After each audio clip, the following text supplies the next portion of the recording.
Hi friends, welcome to SNS tips. Today's recipe quick and easy సేమియా recipe. అప్పటికప్పుడు sweet తినాలనిపించినప్పుడు ఇలా ఈజీగా సేమియా పాయసం ఎలా చేసుకోవాలో వీడియోని స్కిప్ చేయకుండా చూడండి. అలాగే వీడియో నచ్చితే తప్పకుండా లైక్ చేసి సబ్స్క్రైబ్ చేయండి. ముందుగా స్టవ్ పైన ప్యాన్ పెట్టుకొని ఈ విధంగా 2-3 స్పూన్ల వరకు నెయ్యి వేసుకొని కరిగిన తర్వాత ఈ విధంగా కట్ చేసిన బాదం పలుకులను వేసుకొని కొంచెం ఫ్రై చేసుకోవాలి. ఇవి కొంచెం ఫ్రై అయిన తర్వాత జీడిపప్పు పలుకులను కిస్మిస్లను కూడా వేసుకొని వేయించుకోవాలి. ఒకవేళ మీ దగ్గర వేరే ఇంకా డ్రై ఫ్రూట్స్ ఉన్నట్లయితే వేసుకొని వేయించుకోవచ్చు. నా దగ్గర ఇవే డ్రై ఫ్రూట్స్ ఉన్నాయి కాబట్టి నేను వీటి మాత్రమే వేసుకొని వేయించుకుంటున్నాను. ఈ విధంగా ఫ్రై అయిన తర్వాత ఒక ప్లేట్లోకి వేసుకోవాలి. ఈ విధంగా వేసుకున్న తర్వాత అదే ప్యాన్ని మళ్ళీ స్టవ్ పైన పెట్టుకోవాలి. అందులో ఆల్రెడీ నెయ్యి ఉంది కాబట్టి 1.5 గ్లాస్ వరకు సేమియాను వేసుకొని లో ఫ్లేమ్లో మాత్రమే ఇలా కలుపుకుంటూ సేమియాను గోల్డెన్ బ్రౌన్ కలర్ వచ్చేంత వరకు ఫ్రై చేసుకోవాలి.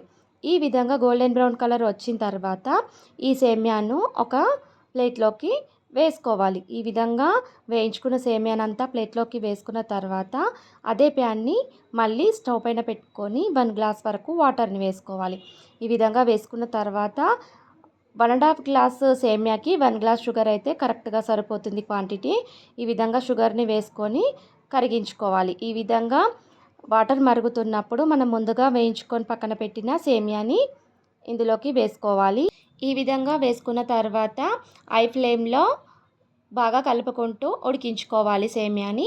ఈ విధంగా సేమియా అనేది 75% వరకు ఉడికిన తర్వాత 1 లీటర్ వరకు పాలను వేసుకోవాలి. ఒకవేళ మీకు ఎక్కువ కావాలనుకుంటే ఇంకొక హాఫ్ లీటర్ వరకు వేసుకోవచ్చు. ఈ విధంగా పాలను వేసుకొని 5 to 8 మినిట్స్ వరకు ఈ సేమియా పాయసం అనేది ఉడికించుకోవాలి. ఈ విధంగా ఉడికిన తర్వాత ముందుగా వేయించి పక్కన పెట్టిన డ్రై ఫ్రూట్స్ని ఇందులోకి వేసేసుకోవాలి. అదేవిధంగా హాఫ్ స్పూన్ వరకు ఇలాచీ పౌడర్ని కూడా వేసుకోవాలి.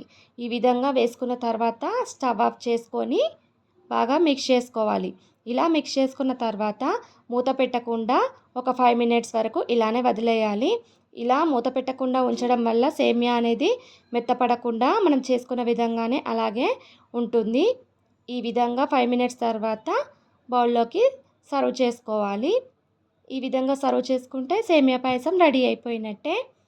ఇలా ఈజీగా సేమియా పాయసాన్ని ఎవరైనా ఫ్రెండ్స్ కానీ చుట్టాలు కానీ వచ్చినప్పుడు అప్పటికప్పుడు ఈజీగా ప్రిపేర్ చేసుకొని సర్వ్ చేసుకోవచ్చు.